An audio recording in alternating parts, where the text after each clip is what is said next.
This is Dan Schneider. On this Dan Schneider video interview, I'm starting a new series on the topic of creativity. Arne Dietrich has written a book on that subject, and I'll begin my conversation with him in a minute. The topic is creativity. Arne Dietrich is the man that is on your screen. As I like to usually do, I want to give him a few minutes to just tell the audience a little bit about himself, how he got into the subject matter, and what his book, How Creativity Happens in the Brain, is about. So, Arne, if you could just give a little bit of background information about yourself. Okay. I am a straight up cognitive neuroscientist. I got my PhD working on the frontal cortex. And part of what the frontal cortex does, or what it's most famous for, are these so-called higher cognitive functions. And these higher cognitive functions, everything from working memory to attentional processes, but also consciousness. I started working on memory and used rats, animals, but I quickly became interested in the sort of higher cognitive functions that only us, we humans, display: consciousness, creativity, that you can't study in animals. And I switched to human work some 12, 15 years ago or so, and have been at it ever since. And the two things that I'm most interested in are the neural mechanism. I'm a very mechanistic person. I want to know how creativity is computed in the brain. So for me, being reductionistic is the way to be. I have been thinking about creativity for quite a while before I started my first publications, but it's been now about a dozen years, and it accumulated in a book that I recently published last year with Macmillan, Palgrave Macmillan. Well, let me just ask you, since you brought it up, you said that you have this view, this reductivist view, and that you're more interested in human creativity. What can you tell me, though, a little bit about, let's say, the higher apes and any natal creativity they might have versus what has evolved in the humans? Have you studied sort of the way chimps and bonobos and gorillas, the little bits of insight that they might have, let's say dipping a stick into an anthill to pull out ants to eat? Is that considered creativity in your mind, or is that just very low level functioning creativity versus, say, the Leonardo da Vinci's or the Beethovens? Well, that goes straight into one of the thorniest issues in all of creativity research, particularly in the neurosciences, and that is the definition of creativity, of when we consider a creative act, or what we consider a creative product. And it is a very tricky issue, and not only to have it philosophically, but also have it in terms of very concrete operational definitions to do research with. And I think most people would agree with the common sense view that other animals, particularly our closest cousins, the bonobo chimps, display creative acts. But most of us would, I think, go with the view that there's a big jump between our closest relatives in the animal kingdom and us. The kind of creativity we display is certainly unique by orders of magnitude. Yeah, so and I tend to agree. It sounds like one of the things I don't like in terms of modern political correctness here in the U.S. is where everything is considered creative. You know, some 3-year-old draws some bad drawing that someone pins up on their refrigerator, and people act as if that's, akin to a great painting by Goya. So you're not one of those people that equates every creative act, like, the ability to figure out how to tie your shoelace for the first time by yourself. You don't put that on par with, the real creativity of, say, Darwin's formulating a theory of evolution. Creativity, or a creative act, a creative deed, can be defined at several different levels. There's, of course, individual creativity, where you do something for the first time. It seems creative to you, but for society it isn't, because it's been done before. If you reinvent the wheel, yes, it'll be creative when you do it. If you do it in your own sort of little echo chamber. And then there's a societal level, of course, where ideas get vetted. And at that level, you have to be creative. You have to produce a creative product that has never seen the light of day before at that level. There's also something higher than that still, and that is historical creativity. And you can certainly do something today that no one recognizes as creative, but in 100 years, somebody said that person was really creative. But by that time, you're already dead. Yeah. So that sort of type of creativity also exists. I think it is useful here to look at levels of creativity, or levels at which we make the decision and deem something to be creative. Yeah, I tend to agree. I know I'm not a big believer, for example, in the intelligence quotient. I think that has a very narrow strip. I've often said to people, I think there are three types of intellect that people have. There's that functionary intellect, which can be measured on an IQ scale. Then I call the next one sort of the creationary intellect. And if you think of functionary intellect as just being able to see normally, someone who has that creative ability can see normally, but around a corner. And then I call what I call is sort of the visionary intellect is beyond that as well, is that you can see regularly, you can see around the corner, but also with X-ray vision. And that's someone who makes these great discoveries. That's someone who creates a great work of art or a great body of art. So you then are a believer in sort of a hierarchy of creativity and a hierarchy of intelligence in some manner. Then would that be fair to say? It's a bit more complicated than this. The relationship between IQ or intelligence, as we measure it with psychometric measures straight up in a regular setting, is a bit more complicated and a bit more complex. And the other thing that you seem to have mixed in this is the domain specificity. So if we get these three things apart, first, IQ. There's a fairly good relationship with creativity and IQ in all kinds of domains to approximately a level of 120 IQ. Where the higher the IQ, the more likely you are going to contribute creatively to society. But above 120, the relationship goes close to zero. The correlation is no longer there. So above 120, more IQ does not predict higher creativity. The second thing is domain specificity. There are some domains that require knowledge in order to do a creative act within that field, within that domain. The sciences and engineering are the best examples. That is not necessarily the case as much in other domains, where part of it is skill, or part of it is more intuitive. Painting, for instance, the arts are a good example, where also emotions, which are not learned or acquired by textbook knowledge, play into your ability to be creative. In those domains, the relationship with IQ is even more complex. So once you tease this a bit apart of what kind of creativity and what kind of field you're talking about, you get a better handle at where can you make a generalized statement in what kind of domain with IQ and without IQ. Well, I want to pick up on that a little bit later in the show because I want to get back to that idea of what we call child prodigies. But I want to get into your book first because the title of your book is How Creativity Happens in the Brain. And you use the term brain. Let me just ask you, when you said that you're a very reductivist person, so you see the brain as the seat of all intelligence and knowledge in the human capacity, I guess. Is the mind then, you think, that would you define that as the thing that the brain creates, or is that an illusion? Some people thought of the mind as an illusion. Let's just get the term straight, where creativity comes from. Well, if you want to understand creativity, you have to understand it in terms of its mechanisms. That means you have to be realistic. If you have some loopy, fluffy version of the mind, certainly you can't do mechanistic work on it. That means how it works. For a neuroscientist, the brain, of course, is where we're going to look for creativity.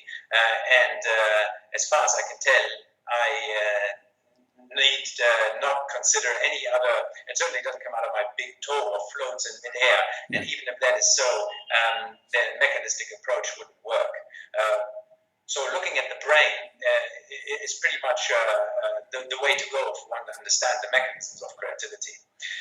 There is in the field, that is also true for consciousness, a lot of fluff and also a lot of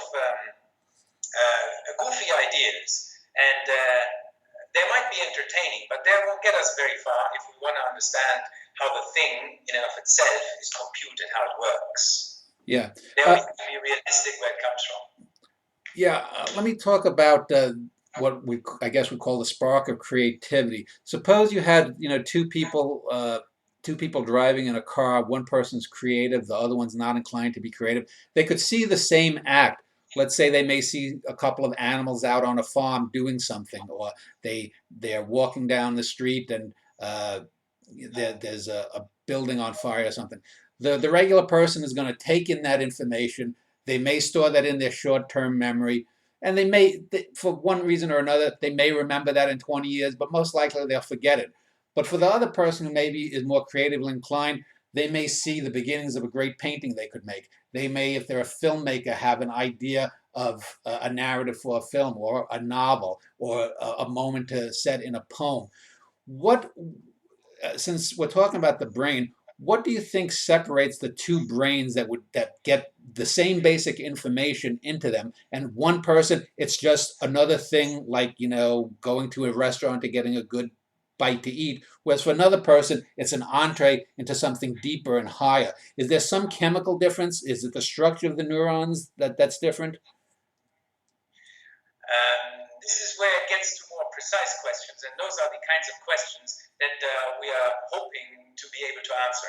So I can give you a short answer for this, and I can give you a long answer for this. Let me give you the short answer first. We got no clue. I give you the longer answer. We of course know what would have to be involved. We know, and that also goes to the end of your question, that all of the above are involved. The brain is a very complex system, and the interactions here of how information is represented, it's bounced off in your neural networks against information that is already in it, that's already stored, how it is combined. And the combinatorial power of a neural network also depends on its complexity, how things are computed, how things are routed in a neural network. And that also depends, of course, what kind of neurotransmitters are involved, what kinds of neuronal populations are involved. Structure, physiology, function, chemistry is all in there. And to tease this apart, in what situation what might be part of a mechanism that might not be, is the true challenge that we're facing here in the neurosciences. Let me ask this.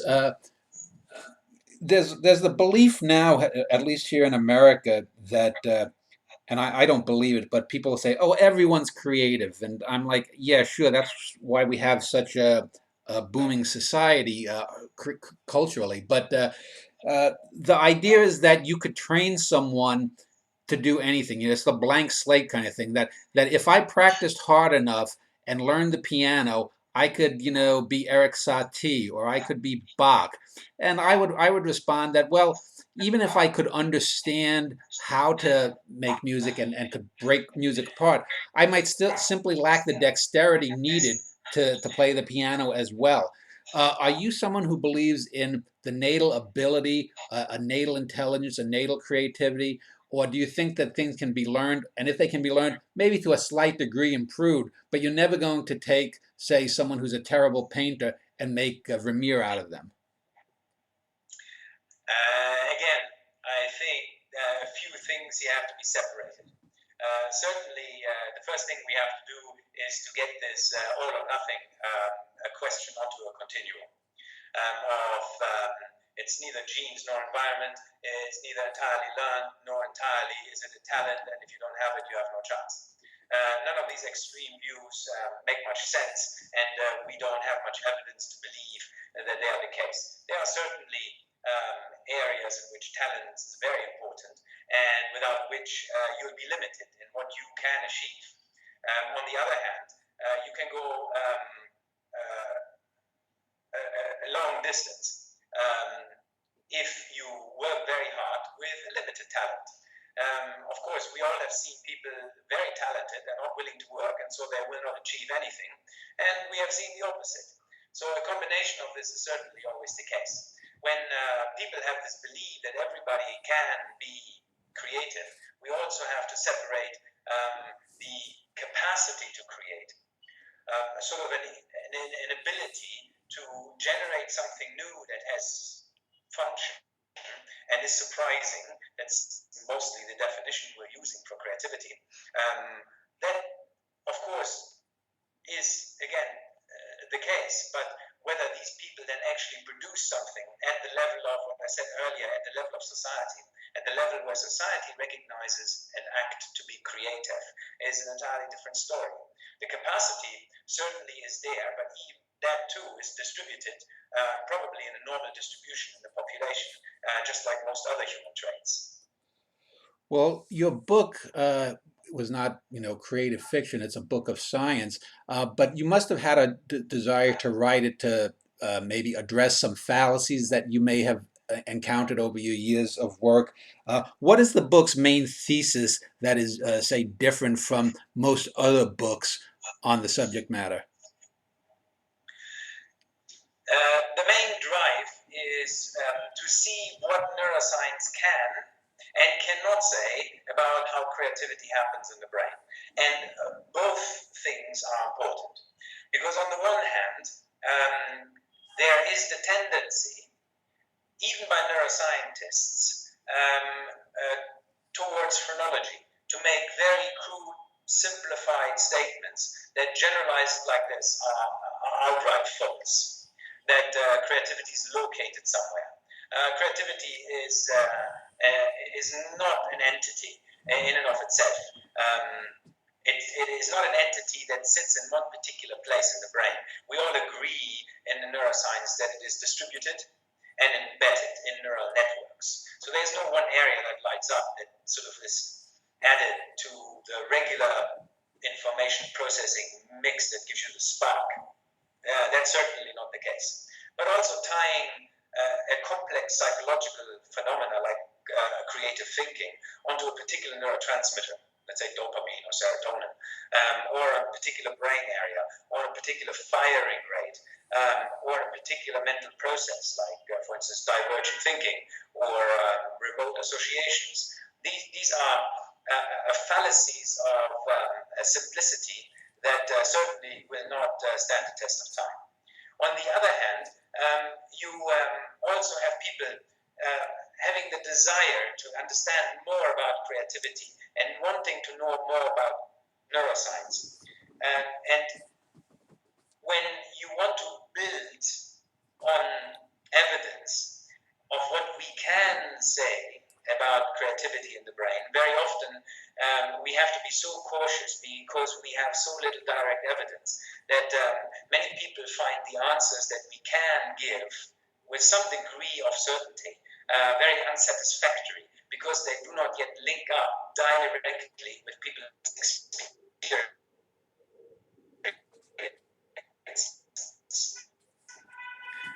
So at least the demolition project of bad ideas about how creativity happens in the brain. The best example is the right brain theory, which is just rubbish. That creativity is associated with the right brain. And we all know it, we all agree on it in neuroscience. But it still is one of the most widely held beliefs in the population at large.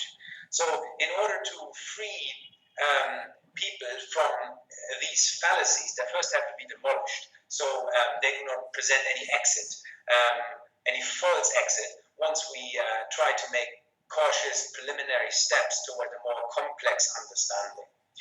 2/3 of the book, the later parts, do exactly that. They build step for step, small steps of what we can say about computing novel combinations of informations in a neural network such as the brain. Well, I had mentioned earlier about children and prodigies. Let me get back to that now. I was going to wait a little bit later, but since you brought it up, one of the fallacies that you often hear people mouthing is that children are more creative than adults, and that because children have this wonder kind of thing. And I always find that to be a load of crap. personally myself, because if you look, children weren't writing the great works of art, they weren't making the great discoveries.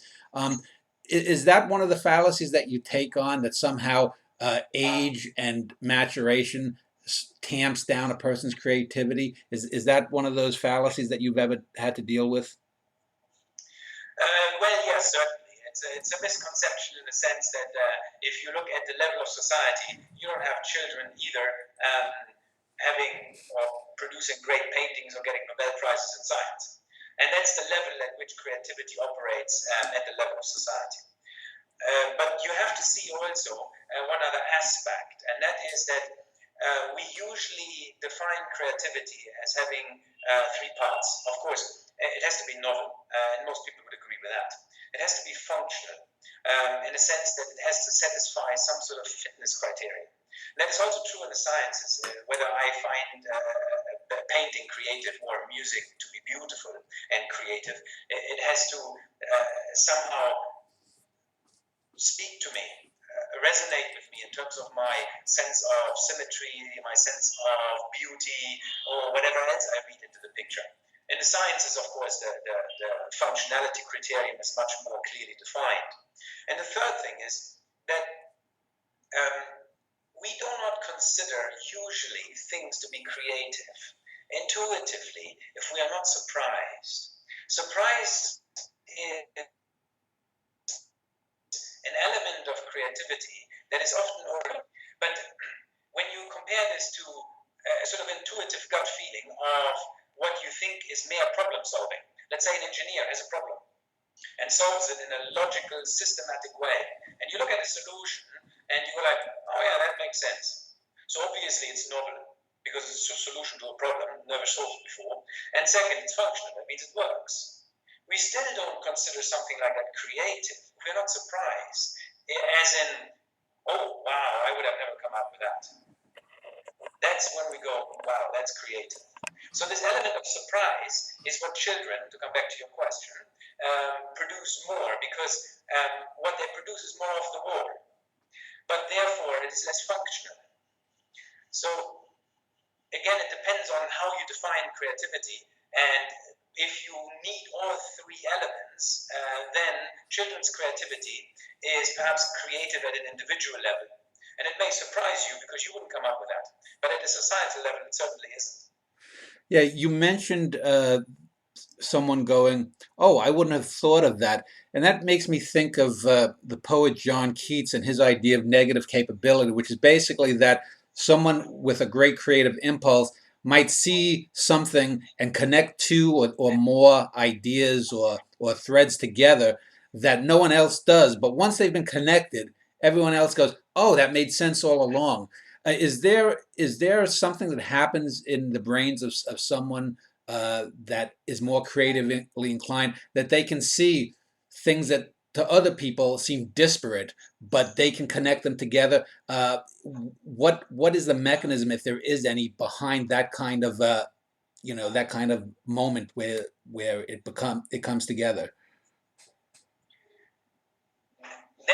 That goes to the heart of the question of the mechanism. So when you talk again about the brain and neurons and neural networks and information processing and producing combinations of information that have novelty, have functionality, and are what we would call remote associations. That means that make associations between two dots that are remote, that are unlikely, that are statistically not as likely as things that are right in front of you. If you think orthogonally, diametrically opposed to common wisdom, that's when you are surprised. And most of our neural networks process information, of course, in such a linear way that makes sense. So once you talk in these two terms, then you can see what kind of algorithms the neural networks must run in order to produce this combinatorial complexity. And the basic algorithm that when you are creative, you are essentially walking into. Let me back up. I think the best way to look at creativity is in terms of solution spaces. You are located somewhere in a problem space, and you can work from that one place in all directions to find a solution in the solution space, which is around you. whatever steps you take in that solution space, you create. You produce something that is novel as long as you walk towards or in terra incognita. The way you take steps forward is essentially can be described in an evolutionary algorithm of generated test or variation and selection, trial and error. You make a couple of steps and you test them, whether they work, whether they make sense, whether you want to continue in that direction. And that is not domain specific. You can describe the creative process that way, whether it's in theoretical physics or whether it happens to be in dance choreography. You test certain ideas, and as you test them, you keep on moving in that solution space, and that is how you create step by step. That brings you to a mechanistic way of understanding the creative process in terms of the mental processes, and that is an evolutionary algorithm of variation and selection. Essentially, an algorithm that allows you to walk into unknown territory. Well, let me use that mechanistic approach in the way creativity is addressed in both science and the arts, since those are, I think, the two major areas where we could say creativity is used. I've always felt that science uses little moments of creativity in service to discovery, because science is dealing with what's out there. The theory of evolution was happening before we realized it. Darwin and Wallace and the others discovered it. Someone like a Herman Melville or a Jan Vermeer, their works of art were created with these little moments of discovery on how to do something. So to me, they're almost 180 degrees in opposition, the way the mind must come to that thing. If I'm writing a novel, if I'm writing Moby Dick, or if I'm plotting out the theory of evolution. What is your thought on the different processes and the creative impulse towards science and towards art? Are they divergent? Are they 180 degrees divergent? Are they similar but then veer off in different directions? What? This is one of the fallacies I try to debunk. One of the ways of looking at creativity that I think is mistaken. The difference between the arts and the science is essentially the fitness function. That means the landscape in which you create. In the sciences, that has much more well-defined functional criteria. Certain things work.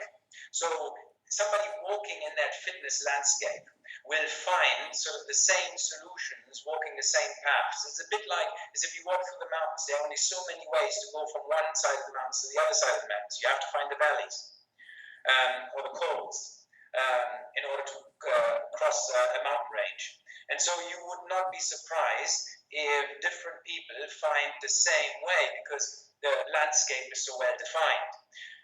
But the process is the same, is trial and error, generate a test, move forward, see where you are, and if it works, you continue. Whether you do a painting or whether you do a scientific discovery. Now in the arts, the fitness landscape is much more amorphous. That means the way people there go from one side to the other side is much more varied. And so it appears to us that they create out of something out of thin air.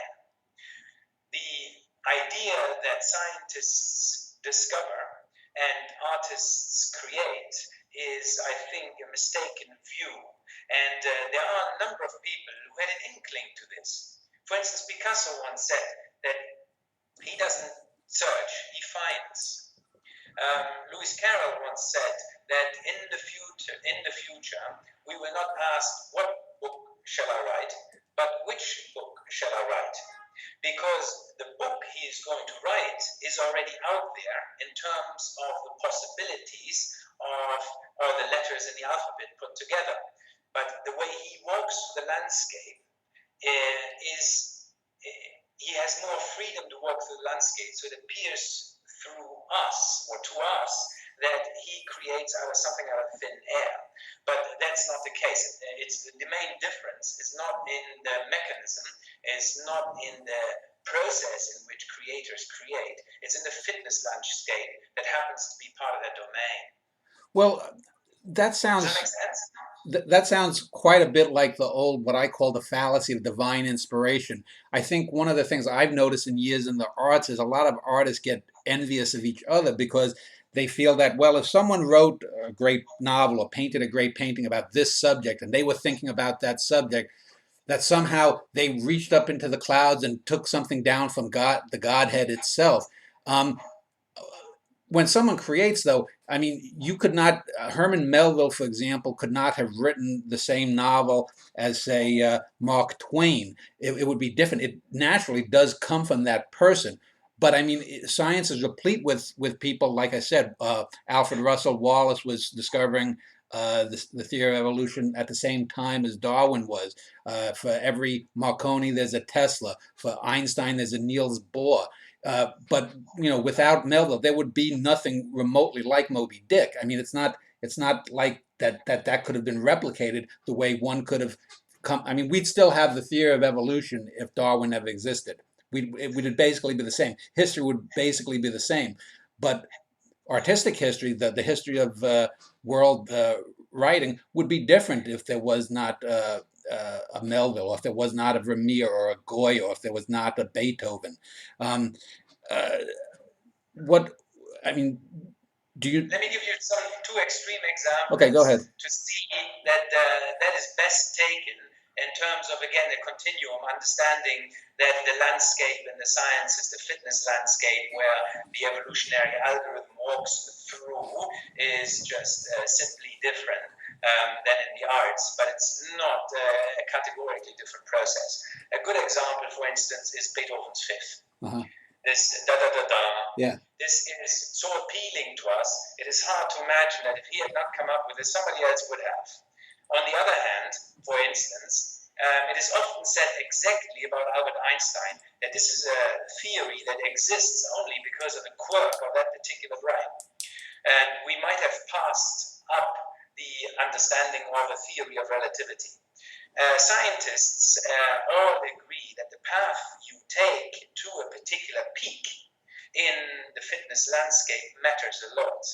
And the assumption that in the sciences that there's only one way and one way to do it assumes that the fitness landscape of the sciences has only one peak and only one way up it. And very few scientists go with that idea because as you go through the creative process, the particular quirks of a scientist and how he formulates a particular theory matters quite a bit. And of course, that doesn't change as much as it is in the artistic landscape, and that is where that illusion comes from. Let me get back. You said that you had initially started your inquiry into the brain regarding memory, which seems like a good enough to pose the next question.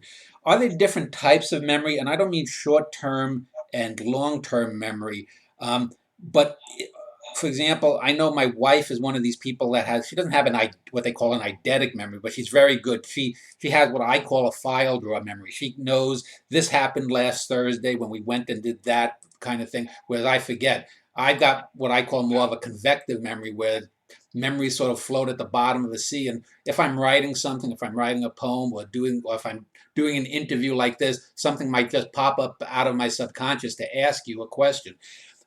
Putting aside the idea of short and long-term memories, are there other types of memories, like I said, a file drawer versus a convective memory? And if so, what role does memory play in creativity? Well, first of all, we have also given up on the difference between short-term memory and long-term memory. We don't believe short-term memory exists. No. We call this today working memory. Okay. And we call it no longer short-term memory because we know from data that that type of memory is not limited by time. So short-term memory is not a very good name for it. Okay. We call it working memory. And that is different in terms of its code in the brain than long-term memory, and in terms of its physiology and location in the brain. But even within long-term memory, there are lots of divisions, not the divisions that you mentioned, but divisions of the type of information. The main division, however, is much more fundamental, and these are two information processing systems. We call them implicit system and the explicit system, that are even more fundamental than long-term memory and short-term memory, because long-term memory and short-term memory are really divisions of the explicit system. But we also have an implicit system. And yes, they do operate differently. They have different levels of complexity, and they also deal with different information in different ways. And of course, again, like you would expect, the ability for visual memory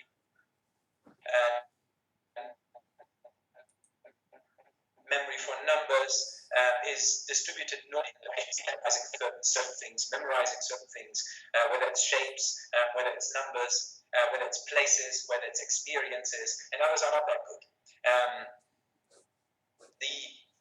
To get to the second part of your question, the way how that interacts with creativity, it's a very difficult question, and we're basically really only starting to understand for what type of creativity, to get away from talking about creativity as a whole, because any sort of generalized statement for creativity as a whole is more likely to be wrong than not anyway. So for what type of creativity, what type of memory may be beneficial or detrimental? I wanted And again, this is one of those answers that probably doesn't satisfy you and wouldn't satisfy me if I were to listen to it.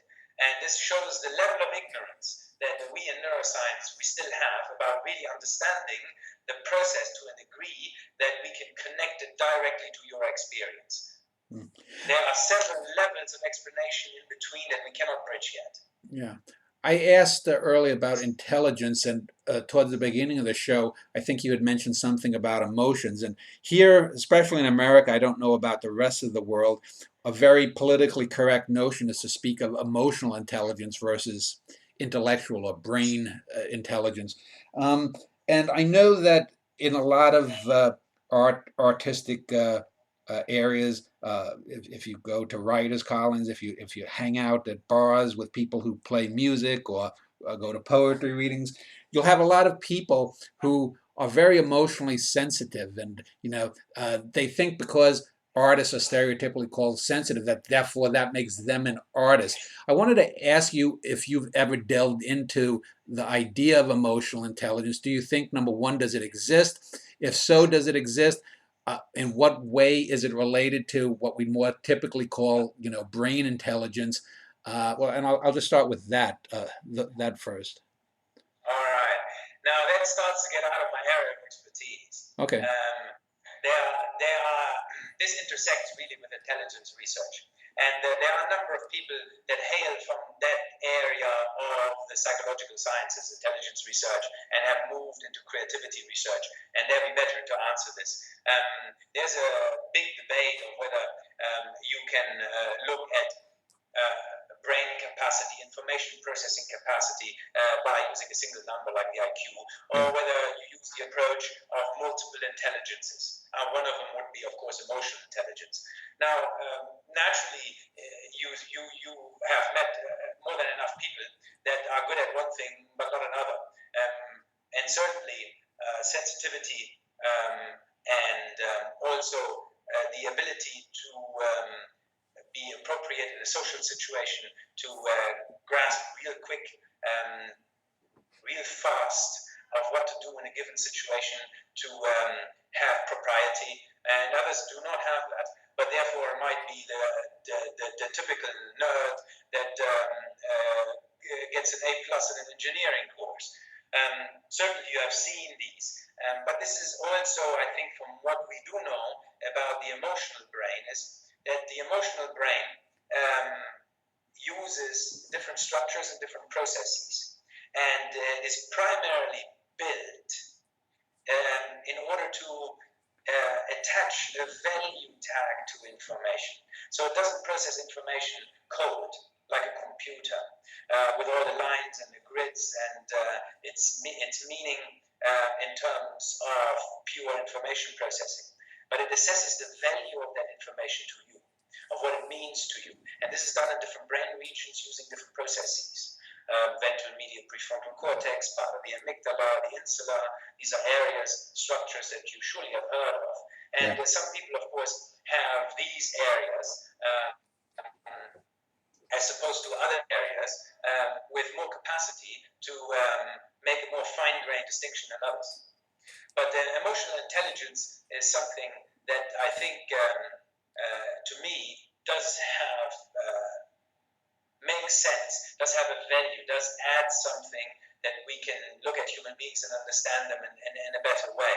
But I think also, as with most concepts like that, they are taken for a hike and overblown and categorically separated from IQ, which I think is an extremist overstating of the difference as well.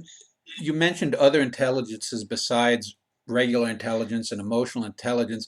Do you think that most of these other claims of these other sorts of intelligences are really just sort of politically motivated sociological constructs? And have you come in your research into the way the brain works? Have you had to deal with people who have these ideas that aren't based in something empirical, but are simply trying to impose their kind of political or sociological viewpoint or bias upon the research? Well, to some extent, science is done by humans, and we have all of our ideas, our pet themes, our convictions, whether they're political or not. And of course, science aims to be objective, and of course, the operative word is aim. Of course, it's never 100% so. And yes, because this topic, and I've seen this topic to be discussed and with an ideological flavor, with political convictions, that particular topic bears significantly on things like educational practices or political orientation. And so it matters quite a bit. And you would have people lining up not only on one side or other side of the issue purely out of looking at the objective data, but also what they wish to communicate and what they hope or think is the case. Now, with the intelligences, I know there's been a debate over the last 20 years, and it's been somewhat heated, but I've not been in it. And so again, this is a question that you better ask, and you get a better answer from a neuroscientist who hails from the intelligence research community and has extended that view into creativity. That is not my home soil, and I have seen this debate go on only sort of from the sidelines. Okay. Let me ask this then. I want to talk about the quality of creativity, both from the creator and also the recipient of something great. And let me split them apart. You know, it's very easy to say in a lot of current society how everything is fine or whatnot, but intuitively we know, for example, that say Mozart is better than a bad garage rock band, the music. We know that a great filmmaker like an Akira Kurosawa or a Stanley Kubrick's best work is going to be better than some schlock little love story that comes on. Um, I'll get to the creative aspect or the creator end of that in a moment. Let me ask about how the quality of a creative act affects your typical perceiver.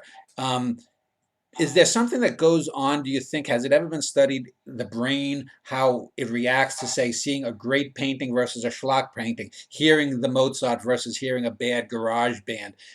What is the difference that happens in the way the brain maybe makes connections that goes, ugh, they suck, or, oh, that's a great, piece by Mozart? This is a new and exciting field that is called neuroaesthetics. What it essentially is do neuroimaging work during art appreciation while you consume, if that's the right word to use here, the art. Yeah. What happens in the brain, and unfortunately, much of that field I think needs to be taken with a grain of salt. Here's the reason why. When you take neuroimaging technology, particularly when you take how captivating these images are when you are engaged in some sort of mental task, let's say looking at a painting or listening to a great piece of music. And of course, this is a mental task, so the brain shows activity. And it shows, of course, obviously differential activity. Some brain areas light up, so to speak, and others do not. But it is very problematic to draw conclusions that this particular brain area indeed is involved, or to draw conclusions that this has anything to do with creativity or the understanding of creativity, the appreciation of creativity. And here, the issue is as follows. You have a complex psychological phenomenon. What these neuroimaging tools can pick up are individual mental processes. Perceptual processes, working memory, attentional processes. They cannot pick up creativity. They cannot pick up your religious conviction. There's no Jesus area or a Muhammad area in your brain. They cannot pick up religious conviction. They cannot pick up your belief in Santa Claus or in the tooth fairy. These are complex psychological phenomena, and complex psychological phenomena are always distributed. And distributed acts, distributed mental processes cannot be caught by neuroimaging tools, particularly not when the question you asked the participant in the research cannot clearly differentiate between creativity and, I guess, creative thinking and normal thinking. Whatever that is, we don't even know what normal thinking is. So it's very hard to produce an experimental setup where you pit one against the other. And only when you do this, when you can separate them out, can you also look at a brain image and separate out the images. If you have an experimental setup that doesn't differentiate between creative thinking and normal thinking, then you don't know what you're looking at in terms of the brain areas.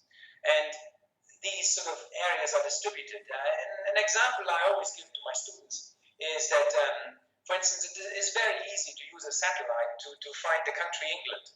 Well, actually, it's not a country, but maybe soon it will be, if they do their Brexit. But you can find England on a map. You can't use a satellite to find all the people in the world who speak English. Yeah. Because they are distributed. And that is part of the problem of using neuroimaging tools to look for a psychological phenomena like creativity or like neuroaesthetics that is distributed in the brain. And so the field, as new as it is, you would suppose that you can forgive a few overstatements here and there.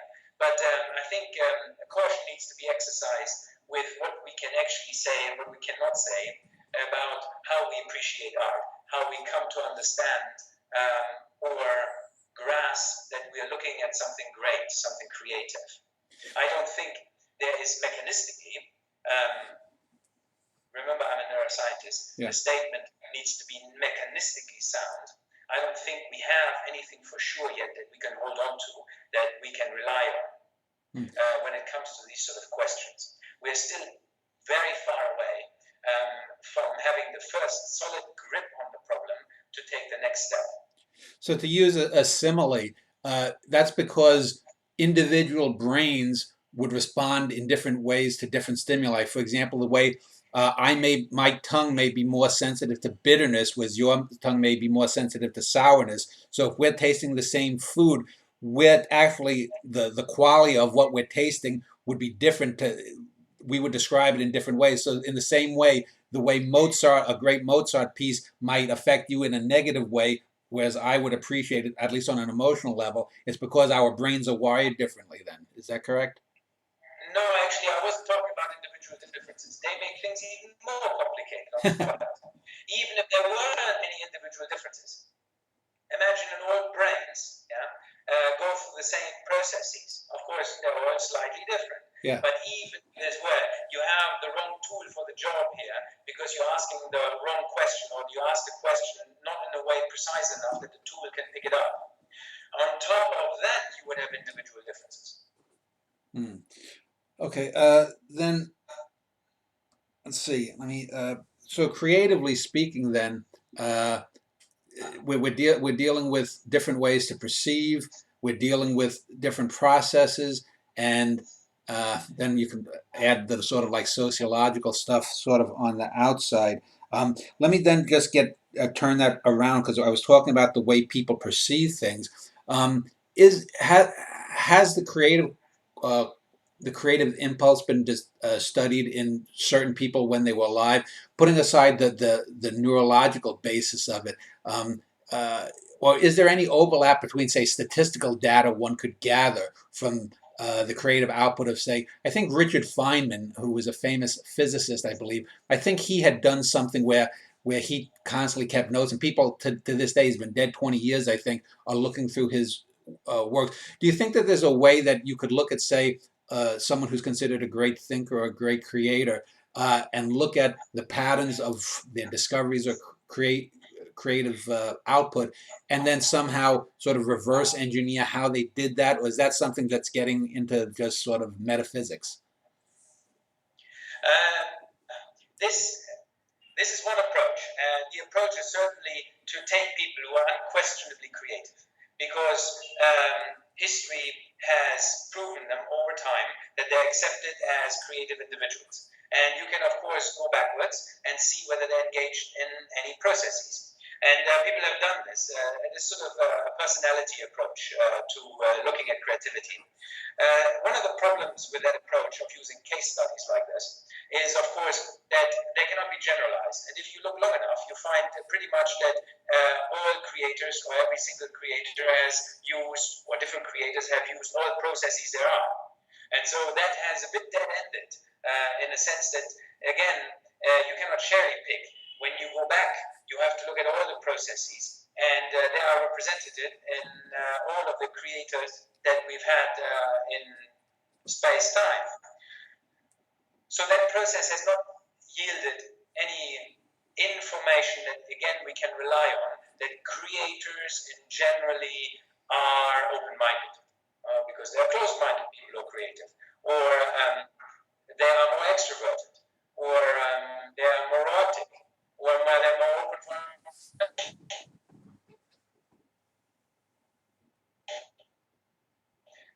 because you find examples to the contrary. The other currently have demonstrated their creative potential. And these people, of course, you have a living brain. You have somebody that you can test. What you then have to do is devise a test to test for the existence of creativity. And that's where the problem comes in of creativity research that is currently done. We do not have good psychometric measures that can detect creativity in terms of their mechanisms. Here, essentially, you're going to have to do the one thing that we all agree is pretty anathema to creativity. You have to get, essentially, think of it this way: you have to get somebody in the lab, put them into the next function MRI, and essentially tell them, now, while I scan your brain, now please be creative. Start now. And of course, at that point, you won't be creative.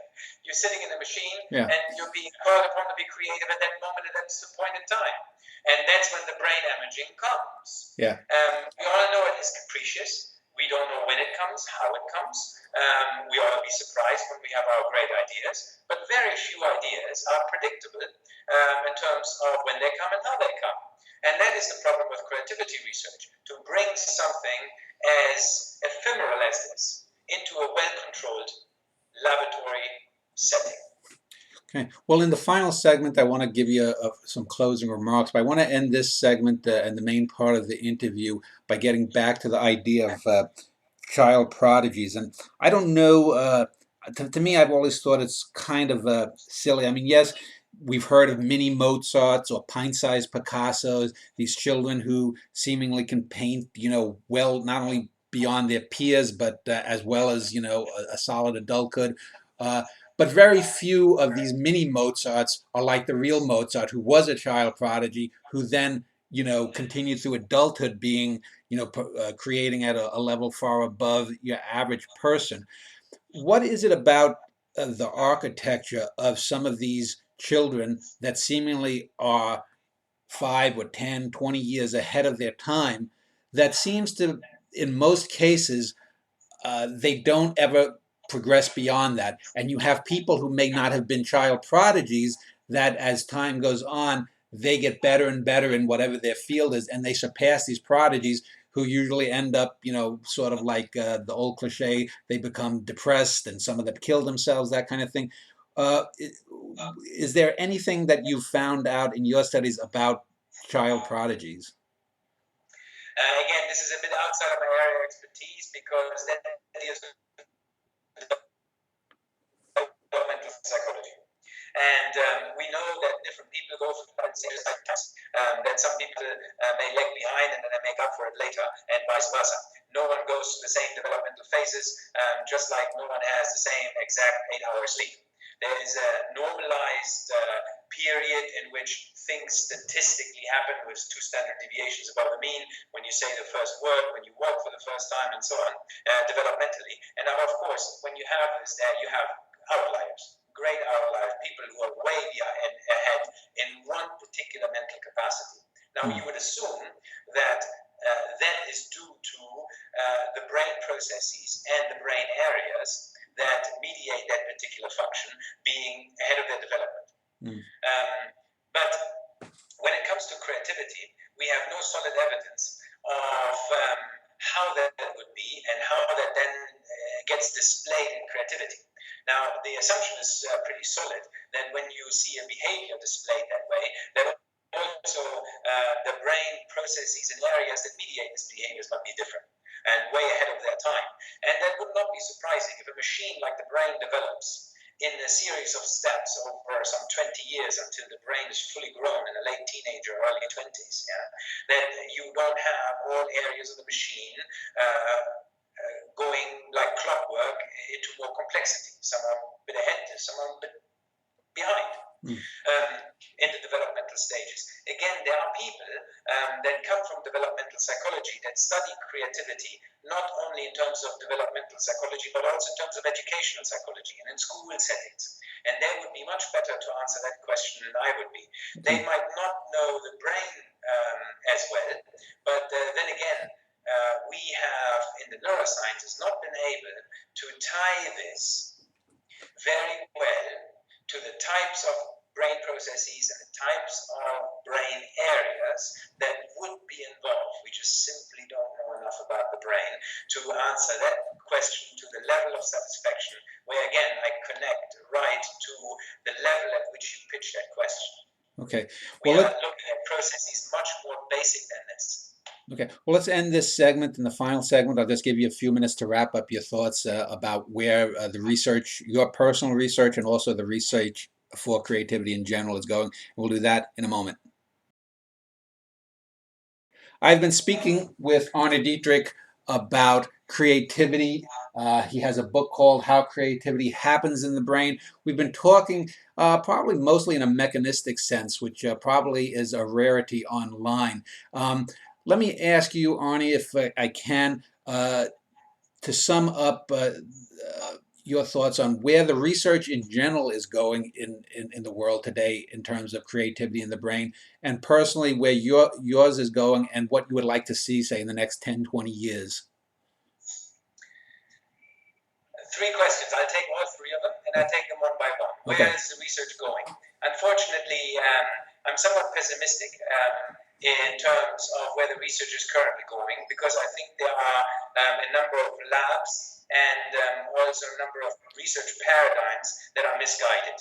And I've mentioned them previously, and this is essentially a paradigm that uses a creativity test, which isn't a creativity test. It is a test of remote associations or divergent thinking that is taken as if it is a creativity test. That cannot really distinguish between creative thinking and non-creative thinking. So you have something what we would call a false category formation. Now, this is tied to a neuroimaging technology that cannot be used if you do not have a good differentiator of creativity and non-creativity. But still, people pressing ahead with this kind of research, and I think it runs into nowhere. But there's a lot of buzz about this, primarily because it has these sexy functional MRI pictures that show some brain area light up. The other reason why I think that is misguided is because I think the search for the neuroanatomy of creativity is misguided. The reason why that is the case is that we essentially all agree that creativity is embedded and distributed. So all areas of the brain are potentially creative or produce novelty when they combine information. So what we rather should do is look at processes rather than brain areas. I think the brain area is a research that will not get us anywhere. And even if we'll find brain areas involved, let's say the frontal cortex, or what is currently the front runner in theorizing on the topic, the default mode network, which is a network in the brain that has certain functions, you still haven't gotten an explanation. You have a location, and a location is not an explanation. What we want in the neurosciences is how things work. So what we eventually will have to do is shift towards finding processes. And there we are talking about much more of a computational approach. That means how neural networks compute information. The basic setup has to be an evolutionary algorithm, and the majority of the people in the field agree that it is some type of evolutionary algorithm that does the creating in our brains. So from that point forward, I think what we need to do in the next 10, 20 years is understand better the parameters of the algorithm, of the evolutionary algorithm that produces creativity in different domains and different people at different ages for different fields. And these have to do with also how memory interacts, how perception interacts, and these can all be reduced to a computational approach that looks at evolutionary algorithm, Bayesian inference techniques, and understanding with these mechanistically of how a neural network generates novel combinations of information, which what you would call an idea. Yeah. Let me just follow up because you brought something up interestingly, and then we'll wrap this up. You talked about processes rather than looking at the brain. I know in artificial intelligence research, there's a concept called embodiment that in order to teach artificial intelligence, we would have to put them in simulated human type bodies so that they can do and feel the processes rather than just straight computational. Is that what you're talking about in terms of processes rather than just looking at the brain, that sort of thing? No, both. I think embodied cognition is a big topic, and it will come to be one of the dominant topics in the next 20 years in creativity research, not just in artificial intelligence, but also for us. The way we interact with the world, the brain is not in a bat. And the way the brain interacts with the world depends on the kind of bodies we have. We have a lot of very good data to show this, and that of course interacts also with the kind of creative solutions that we cook up in our heads. And this is also a parameter of the algorithmic evolutionary algorithm that we're going to have to look at. It's a very, very interesting area, and I expect this in the next 10, 20 years to be generating some very interesting ideas and hypotheses that can help us understand better how we create. Yeah. And it would be interesting if by creating something, it helps that something helps us understand how we create it, sort of a feedback loop almost. But anyway, ArneDietrich.com is the website. That's Arne's website. He's got 2 books, in fact, How Creativity Happens in the Brain and also Introduction to Consciousness. If you've enjoyed his talk here, go check out his website. I will link to it below this video. And Arne, I just want to say thank you for your time and your expertise. Thank you so much. I enjoyed it very much.